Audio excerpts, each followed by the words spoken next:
네, 시청자 여러분, 구독자 여러분, 100원, 200원 후원해 주시는 후원자 여러분들께 감사의 말씀드리면서 오늘 그 어린이날을 맞이해 가지고 또 부처님 오신 날이거든요. 그래서 이제 절에 가서 이제 곤드레 밥을 한 그릇 먹고 그 이제 방송을 켰습니다. 집에 가는 길에 이제 그 방송을 이렇게 또 켰는데요. 그 구독 한 번만 눌러주시고 가시면 감사하겠습니다. 그 제가 그저께 방송에서 제가 그 동영상 올렸는지 안 올렸는지 기억이 안 나는데 그 친일파 이완용 후손이 그 땅을 찾아갔다. 그 30억 정도 이렇게 이득을 봤다. 뭐 이렇게 방송을 한 적이 있었는데요. 그 어쨌든 이제 중요한 것은 이렇게 봐야 되겠죠. 우리가 이제 그 36년 동안 강제화된 억압 속에서 그렇게 살아오면서 대부분은 그냥 무덤덤하게 살았어요. 그냥 일제치하에 뭐 순응한 건 아니지만 그냥 뭐 흘러가는 대로 살았다고 해야 될까.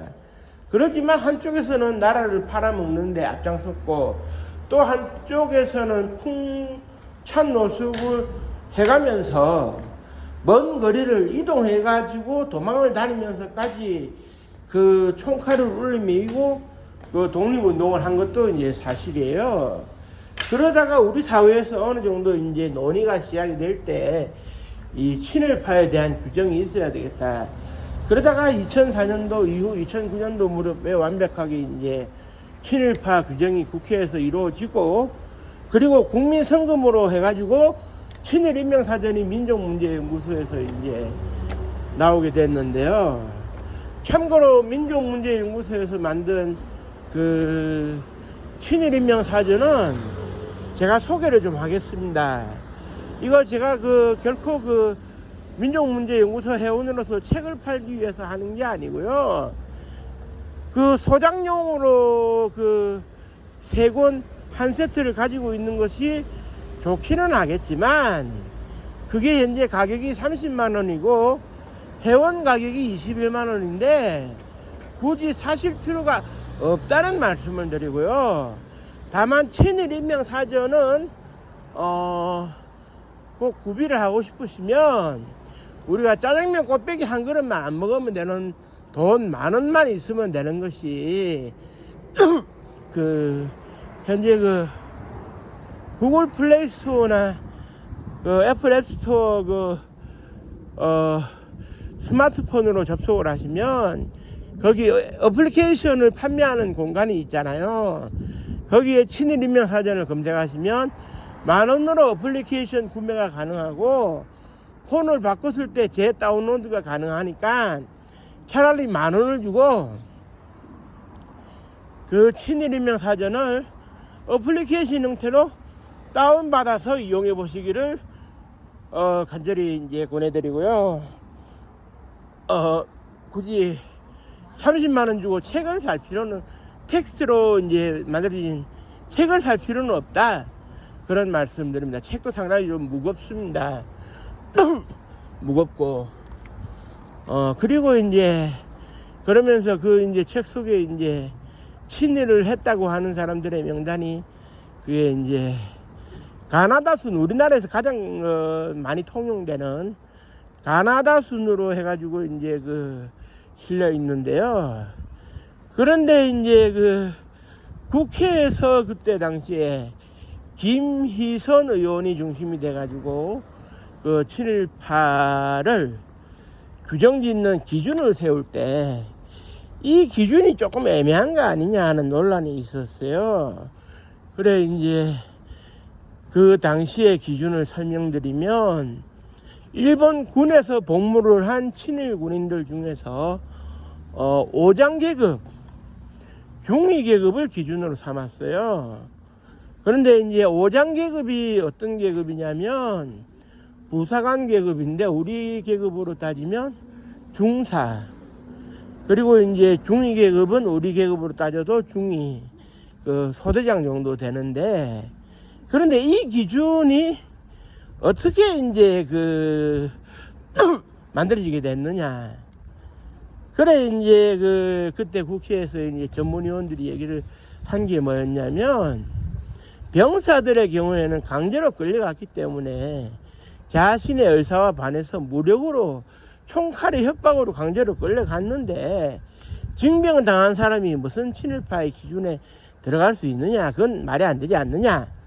좋습니다. 그거는 저도 인정을 하는데, 여기서 세상 사람들에게 이제 의문을 던진 것은 왜 중위 계급과 오장 계급을 기준으로 삼았느냐 하니까는 조금 어중간해지는 거는 솔직히 있었어요. 그게 뭐가 있었냐면, 일본의 좀 뒤늦은 나이, 징집과 관련돼 가지고는 뒤늦은 나이 23살에 일본의 신문에서 드러났다시피 멸사봉공, 그래 이제 개처럼 충성하겠다 해가지고 이제 혈서를 쓰고 이제 지원을 해서 결국 합격을 했다고 알려지고 있는 박정희 전 대통령의 경우에 신경군관학교, 이제 그보다 조금 먼저 설립된 봉천군관학교는 우리가 잘 아는 백선엽, 이주일, 이한림 장군 이런 분들, 정일권 전 국무총리 같은 사람이 갔다면, 박정희 대통령은 신경군관학교, 지금의 이제 신경이 지금의 이제 개명된 도시 이름으로서 장춘인데요. 거기 있는 신경군관학교로 갔는데 2년을 졸업하고 성적 우수자로서 일본 예과, 일본 육군사관학교 예과에 합격을 해가지고 2년을 수학하고 소위계급으로 이제 64, 57기에 소위계급으로 임관이 되고, 만주 관동군 예하 보병 8단에 정보장교 겸 작전장교로 있었어요. 그러다가 1년이 지나서 중위로 진급을 하고 중위로서 활동을 하고 있다가 해방을 맞았고, 스스로 무장해제를 했으니 그건 그렇다 치고, 그 이후에 강복군에 이제 들어갔어요. 그런데 이제 강복군에 들어간 것 때문에 얘기가 있겠습니다만, 강복군에 들어간 것은 김학규 장군이 강복군에서 이제 총참모장을 지내고 있을 때 일본군에서 활약한 군인들에 대해 가지고 귀국의 편의를 제공하기 위해서 미 군정청에서 광복군의 이렇게 완장을 다는 사람들에 대한 귀국 편의를 제공할 때, 너희들도 귀국 편의를 받을 수 있으니 광복군에 들어와서 광복군 이름 대고 그냥 귀국해라. 서울에 가서는 각자 도생이다. 이렇게 편의를 봐줘서 광복군에 잠시 이제 편입된 것처럼 되어져 있었는데, 그런데 여기서 이제 중요한 것은 박정희 이제 대통령이 이제 중위 출신이니까 중위 이상을 친일 군인으로 본다는 규정에 딱 기준선이 되는 거예요. 그래서 장교도 같은 장교인데 왜 소위는 기준으로 애초에 삼지 않았냐 물어보니까 전문위원이 하는 얘기가, 소위로 임관해가지고 1년만 지나면 중위 진급을 하는데, 소위에서 이제 종전을 맞았다고 하는 것은 별다른 활동을 안 한 거 아니냐. 그렇다면 친일로 규정하기는 좀 어려울 것 같다. 그래서 이제 제가 물었죠. 중위 계급이라는 것이 박정희 전 대통령의 계급을 의식한 거 아니냐. 물론 전문위원들은 절대로 의식하지 않았다고 그렇게 얘기를 하고 있더라고요. 그리고 이제 오장 계급의 경우에는 이제 어떤 저기가 있느냐. 이승만 정부에서 방공 사찰로 유명했던 김창룡 특무부대장이 있습니다. 1956년도 1월 23일인가요? 원효로 출근길에서 암살당한 김창룡 장군이 1916년생인데 30년대 후반에 만주 관동군 헌병 보조원으로 들어갔다가 실력을 인정받고 정식으로 하사 계급을 달고 우리식의 중사 계급 헌병 5장까지 이제 진급을 하면서 활약상을 보인 사실이 있어요. 그래, 활약상을 본 그 기간이 한 5년 넘습니다. 넘는데 5년 더 되죠. 더 되는데 여기서 중요한 것은 김창룡 장군의 계급이 헌병 5장이었으니까 이 김창룡 장군의 헌병 5장 계급이 또 부사관 쪽에서는 좀 의식이 된 거 아니냐. 이렇게 물었을 때 아이고 똑같은 중위 소위 잣대를 들이대더라고요. 특정인을 의식하는 건 아니다. 특정인을 꼭 포함시키기 위해서 기준선을 잡은 건 아니다.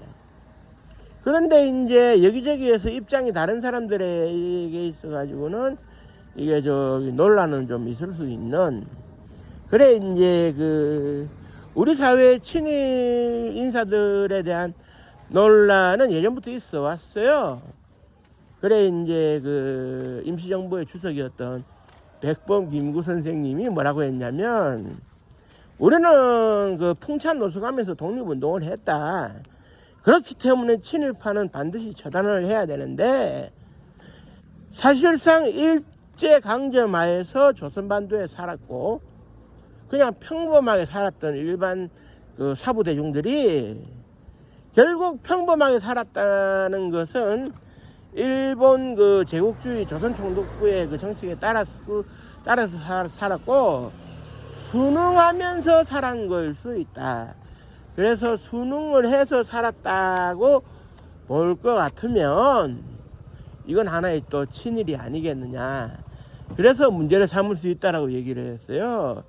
그래서 전 국민의 80~90%를 친일로 몰고 갈 수 있는 발언을 해방 혼란기에 했어요. 그때 이제 우남 이승만 박사는 남한만의 단독 정부를 세울 수 있으면 세우자.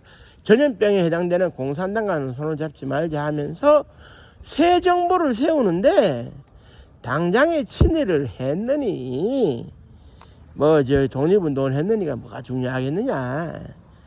이완용 같은 악질 친일파가 아니라면 손을 잡을 수 있는 거 아니냐. 사상제 커밍아웃을 해가지고 환골 탈퇴해서 국가에 헌신봉사하면 되는 거 아니겠느냐. 이런 조심스러운 또 의견을 표시했거든요. 사실 1949년도에 반민특위가 구성돼가지고 일시적으로 활동을 할 때 그때 당시 악질 친일 경찰인 노덕수를 강제로 체포하고 하는 이 과정 속에서도 논란은 있었어요. 친일파를 어떤 식으로 규정을 짓느냐에 대한 논란은 그때부터 있어 왔습니다. 그래 이제 백범 김구 주석께서 직접 작성한 명단이 있고, 요 정도 규모에서는 친일로 분류될 수 있다는 이승만 박사의 생각이 담긴 문서도 있었고, 일반 사부 대중들이 생각하는 그러다 보니까 감정에 치우치다 보니까네, 심지어는 일제강점하에 경찰이면서 순사이면서 자기 편이 안 봐준 사람도 너 일본 순사 친일 경찰했지 이렇게 몰아가는 경우도 있었다. 그렇기 때문에 기준이 대중 없었다 이렇게 이제 봐지고, 그런 대중 없는 기준으로 인해 가지고 청산이 되어진다면 살아남을 사람 누가 있겠느냐. 소위 범죄자를 잡기 위해서 누군가를 용의선상에 올려놓듯이 일제강점하에 한반도에서 살았던 3천만 명을 전부 다 친일 예비 대상자로 몰 수 있는 거 아니냐, 이런 우려가 이제 나오는 겁니다.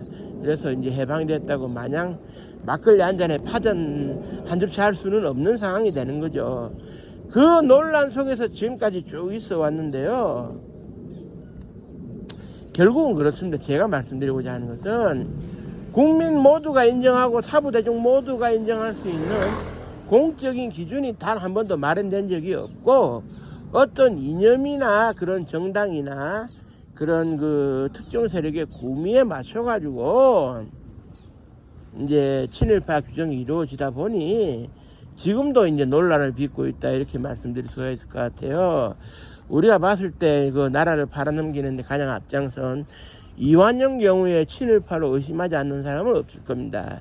그러나 그 하부에서 36년 동안 걸어온 가정 속에서의 경우에는 논란이 있을 수 있죠. 이 사람은 친일로 볼 수 있다는 주장, 또는 이 사람은 친일로 볼 수 없다는 주장. 그러니까 결과적으로 봤을 때에 우리가 각종 기록을 토대로 해가지고, 그 당시의 기록을 토대로 해가지고 누구나 공히 인정할 수 있는 객관적인 친일파의 기준이 마련이 돼야 되는데 한 번도 마련이 된 적이 없었다는 게 우리에게는 이제 불행이죠. 그러다 보니까는 이제 한쪽에서는 또 그런 얘기가 나오는 거예요. 이완용 집안, 우봉희 씨 집안에서 뭐라고 하느냐. 아니, 친일한 사람이 한둘이 하는데 왜 친일파 하면 자꾸 이완용만 거론하시오. 우리 우봉희 씨 집안이 제대로 눈뜰 날이 없네.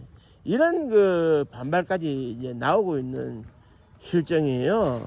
결국 친일파를 정리를 한다는 것은, 역사적인 철퇴를 내린다는 것은, 친일을 하면 3대가 떵떵거리고 독립운동을 하면 3대가 망한다는 이 현실을 뒤집어 가지고라도 언젠가 친일을 하면 역사적으로 정리될 수 있다는 것을 교훈으로 남기면서 다시 나라가 풍전등화에 있을 때 나라를 팔아먹으려 드는 사람이 없도록 해야 된다.